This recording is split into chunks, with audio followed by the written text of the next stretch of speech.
Hello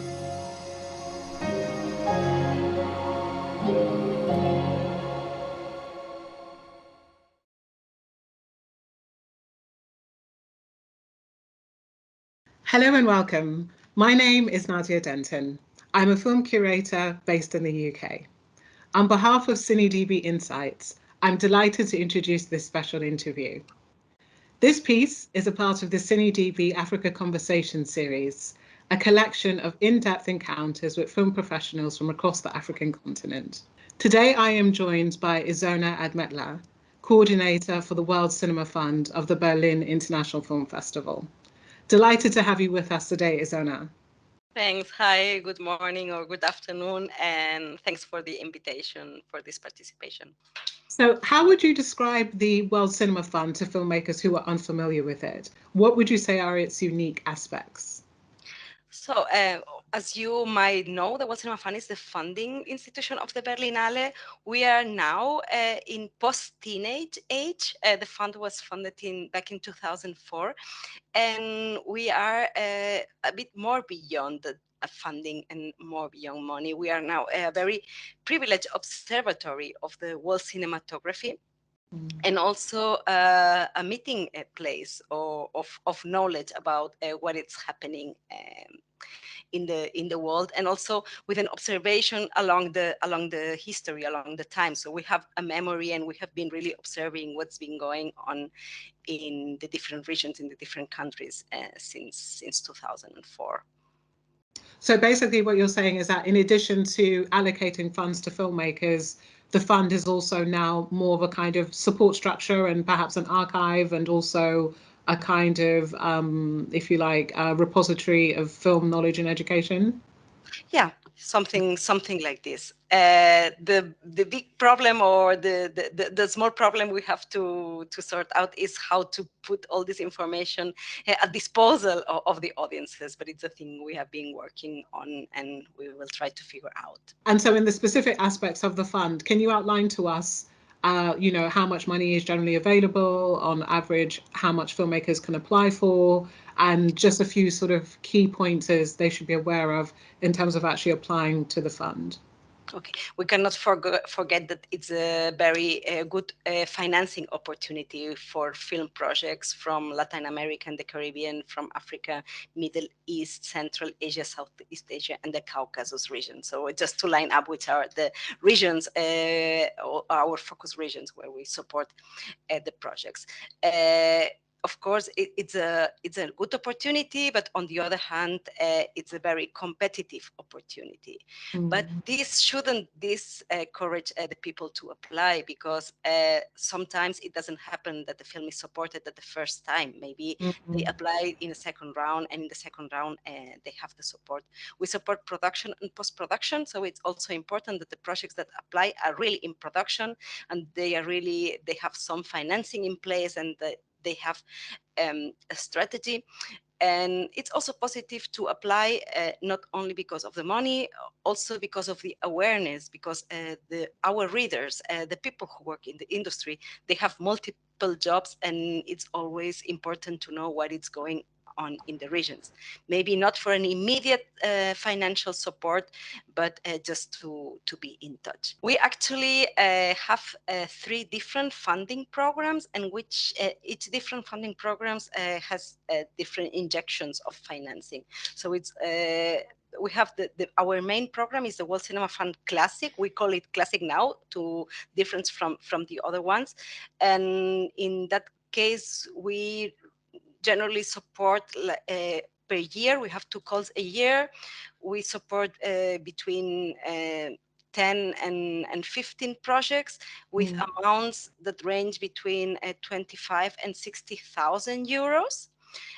Our other funding program is the World Cinema Fund Europe, and we normally support like 5 to 6 projects, also production and post-production.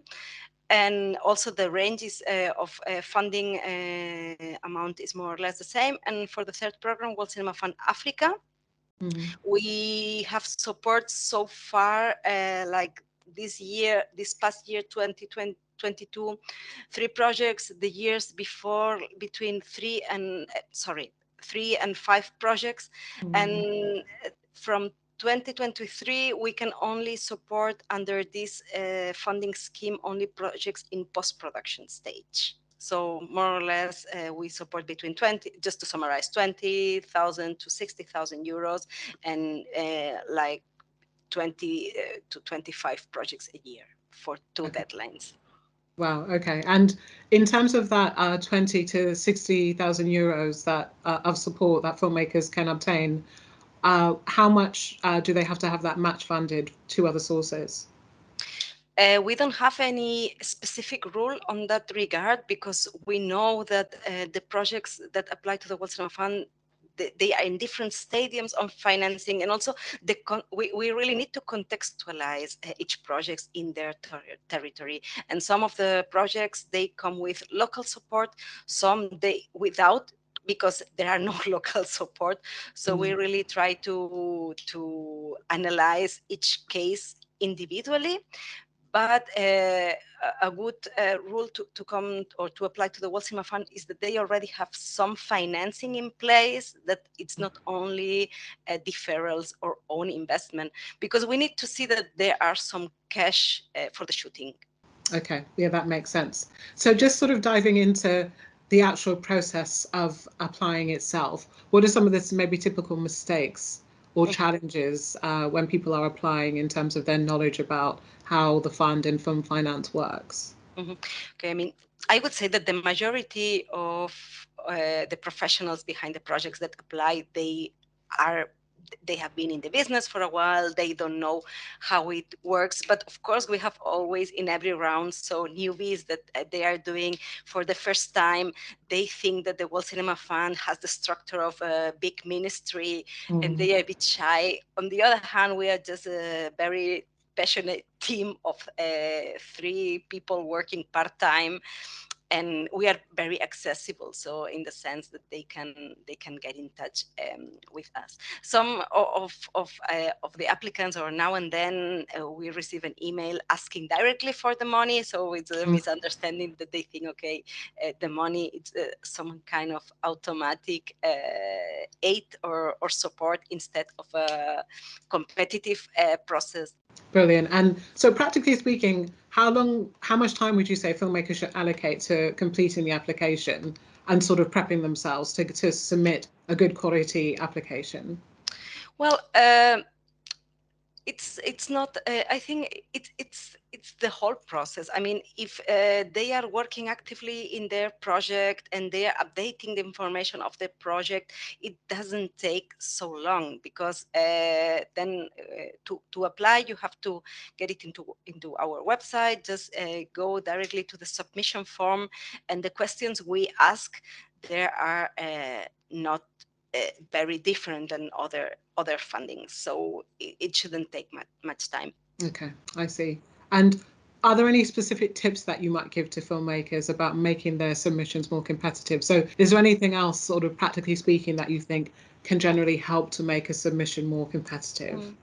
Yeah, I have mentioned before the word contextualization, and I think in this case is also important, because it's not uh, the pitch is not the same if you pitch to local professionals that maybe they might know very well the reality and the names, rather than if you pitch to international audiences. So just make sure that the people who is going to read understand the whole context of the film, without maybe being aware of some historic or some facts that could be very related to the community of origin.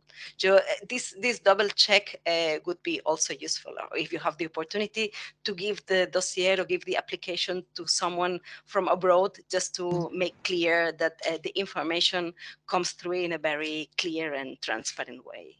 Yeah, that's good advice, actually. Very, very true. And are there any genres that you would say tend to find it easier to secure financing in terms of current trends and viewing habits?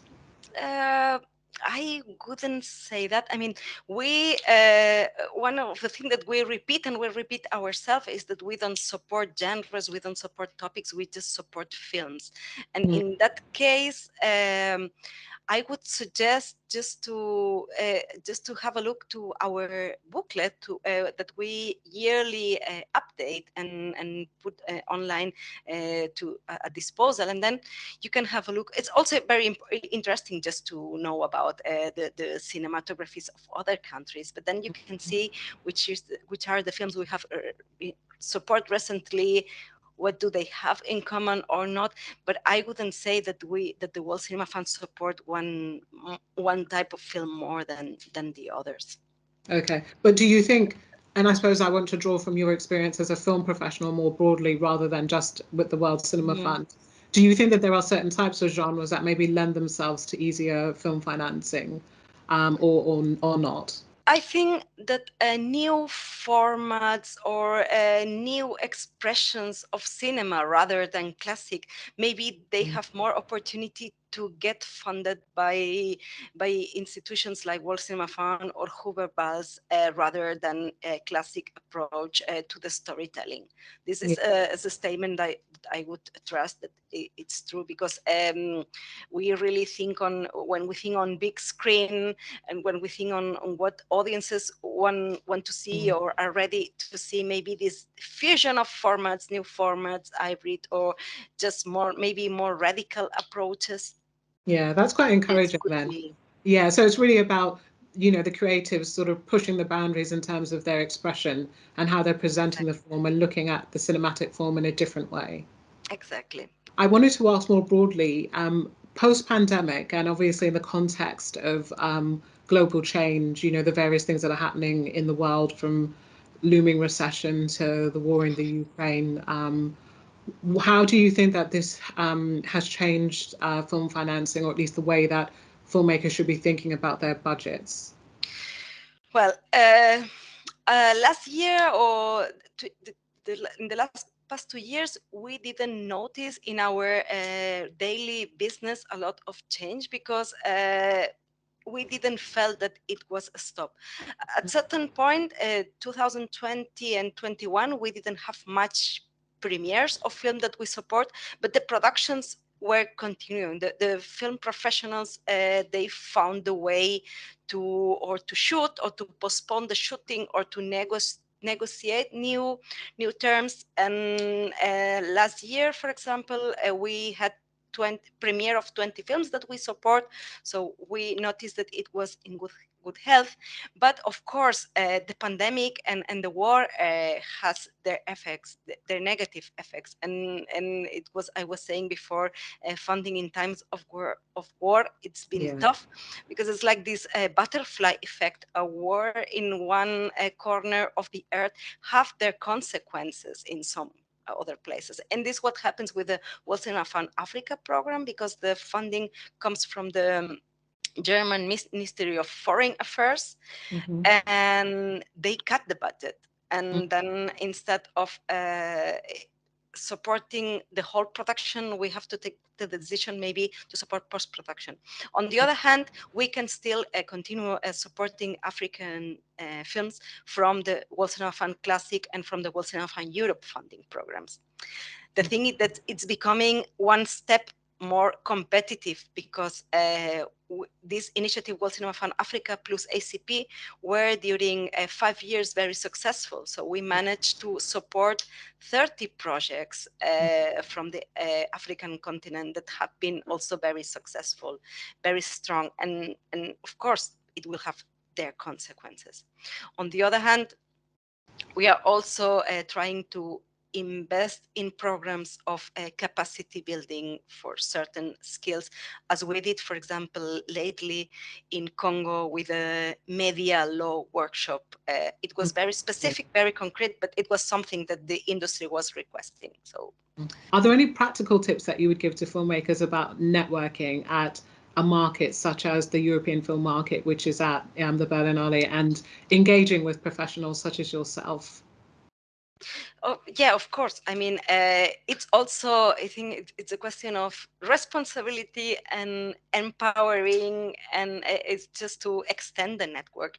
So mobility, go to the places where these industry experts meet and gather, starting in your region, in your continent, and then amplifying the rather, because the more you move, the more you learn, then you can apply into the project you are doing.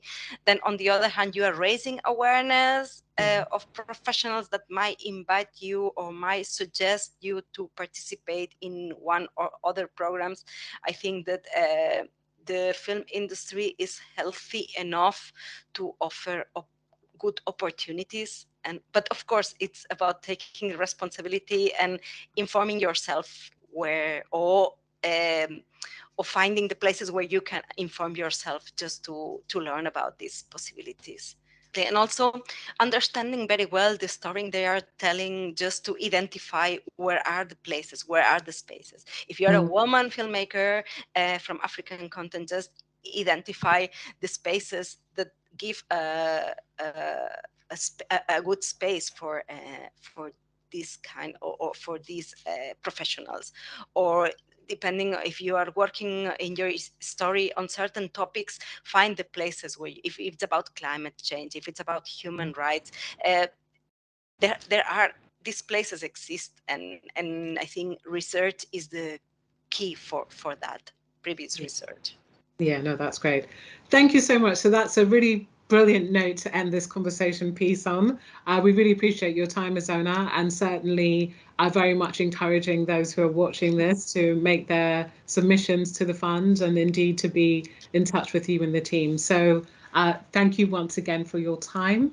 And yeah, we hope that some of the people who are watching this will be amongst those who get their applications accepted. Totally, just get in touch and write us. Thank you, Nadia, for the interview. Thank you.